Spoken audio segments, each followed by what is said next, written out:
কাঞ্চন ভাই বলে গিয়েছেন পিকনিকে, গত পিকনিকে ওনার কথা শুনলাম, কি কি কাজ হয়েছে কি কি কাজ হয় নাই তা আপনারা শুনলেই বুঝতে পারবেন। আর যার কথা আপনারা বললেন তার তো বাপরেই অস্বীকার করে, তে ও কার বক্ষ জন্মের ব্লাডের প্রবলেম না হলে কেউ এটা বলতে পারে না।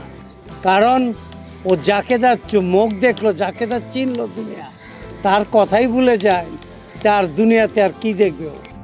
যা দেখার দেখছো অনেক, কেস খেলবা আসো, যেটা খেলার মন চাই সেটাই খেলো, কিন্তু আমরা চাই একটা ভদ্রতা এবং নম্র সুন্দর ভালো বলবে। ফিল্ম ইন্ডাস্ট্রিকে সেই দিকে নজর দেয়, ভালো হবে।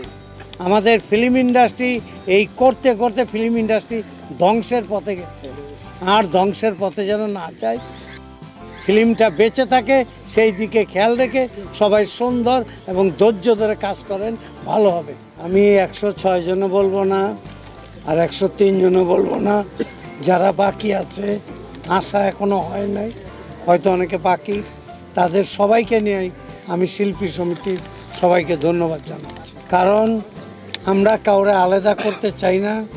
আমি ডিপজল পরপর কয়েকবার বলেছি যে যাদের বাদ দেওয়া হয়েছে তারা যেহেতু একদিনের জন্য কার্ড পেয়েছে, তারা শিল্পী এবং তাদের শিল্পীর কার্ডটা ফিরিয়ে দেওয়া উচিত আমি মনে করি। তা আমরা সুযোগ আসছে, আমরা সবাইকে গ্রহণ করে নিলাম এবং বিগত দিনে যারা যে ভুল করছে তাদের আমরা ক্ষমা দৃষ্টিতে দেখে, আপনারাও ক্ষমা দৃষ্টিতে দেখে তাদের সাথে ধৈর্য ধারণ করে কাজ করে এগিয়ে যান।